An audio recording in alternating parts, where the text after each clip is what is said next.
Alright mga amigos, matapos ang matagumpay na unang pagtatanggol ni IBF World Lightweight Champion Raymond Danger Moratalla ng kanyang titulo kontra former Olympic gold medalist na si Andy Cruz nitong Enero, natural inaabang-abangan na ngayon ang susunod na hakbang ng undefeated champion na may kartadang 24-0 with 17 knockouts. Sa ngayon may kautosan na po ang IBF para sa final eliminator sa lightweight division sa pagitan ni na number 5 contender Lucas Buddy at number 6 contender Albert Bell. Pero dahil number 1 at number 2 sina Floyd Schofield sa ruta ng WBA, may posibilidad po na tanggihan ni Lucas Buddy ang offer na eliminator ng IBF dahil syempre kapag ruta ng WBA ang kanyang tinahak, world title fight kaagad. At kapag nangyari yun, ang magiging highest rated available para kay Moratalla ay ang ating pambato na si number 4 contender Mark Magnifico Magsayo. Kaya malaki po ang tsansa ng ating kababayan na mapalaban sa world title fight. Pero kung ang trainer ni Raymond Moratalla na si Robert Garcia ang masusunod, iba ang nais nitong mangyari.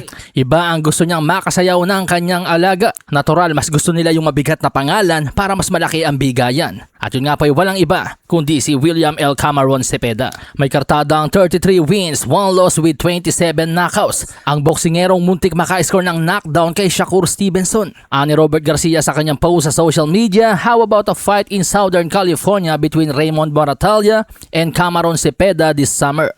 At minention nga po niya ang Golden Boy Promotions at pati na rin ang Top Rank.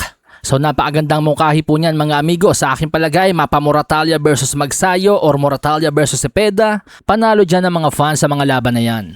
Sa kabilang banda, matatanda ang matapos talunin ni Shakur Stevenson si Teofimo Lopez, agad ditong hinamon si Conor the Destroyer Ben. Mismo sa venue nagkomprontahan ng dalawa. Pero may kondisyong hiningi si Shakur. At yun nga po ay ang rehydration clause. Banat ni Shakur, lalabanan niya si Conor Ben sa kondisyon na hinirit din ni Ben kay Chris Eubank Jr. At yun nga po ay ang rehydration clause. Sa panayam ni na Aken Barak kay Ben, sinabi ni Ben na tinatanggap niya ang hamon ni Shakur. Palag siya sa kondisyon ng rehydration clause. Hindi siya natatakot sa kondisyon dahil tiwala siya sa kanyang sariling disiplina sa katawan. Heto po at painggan natin ang kanyang sinabi. I said, if he's going to call me out, I'm going to make my presence known. I want to do Shakur next. I was talking to him today and he's adamant he wants the rehydration clause. I said, I'll do it for numbers, all right? So you were willing to even do the hydration I would clause? do the hydration clause because you know what? I'm disciplined. I'm extremely disciplined. So parang tagili si Shakur dito mga amigos pag nagkataon. Hindi ito magiging madaling laban para sa kanya dahil ayon mismo kay Ben, hindi siya maikipagpuntusan lang. Pa-outbox o pa-counter-counter tulad ng ginawa ni Teofimo na naipag-antayan. Ang kanyang game plan ay dogfight, mala Marcos Maidana kay Floyd Mayweather. Magiging mahirap na laban ito sa tingin ko mga amigos para kay Shakur dahil si Ben ay galing na sa mas mataas na timbang at tumikim na ng mga suntok ng middleweight. Si Ben ay hindi putukin ng mukha katulad ni Teofimo Lopez. Ang power ni Ben ay katumbas ng mga suntok ng 154-pounder. Kaya delikadong laban yan para kay Shakur. And do I fancy that fight? Yes, because I love the challenge of it. Right. He is a future pound for pound great. I think he's too small.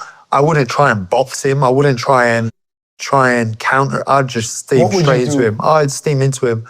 I'd fight him. I would take it to him and rough him up. Sa hinang baraha, patunayan mo sa'kin ha. Sino man ang mabunot na kalaban, di ka tatakbo ha. Sa bayan ko sa bayan.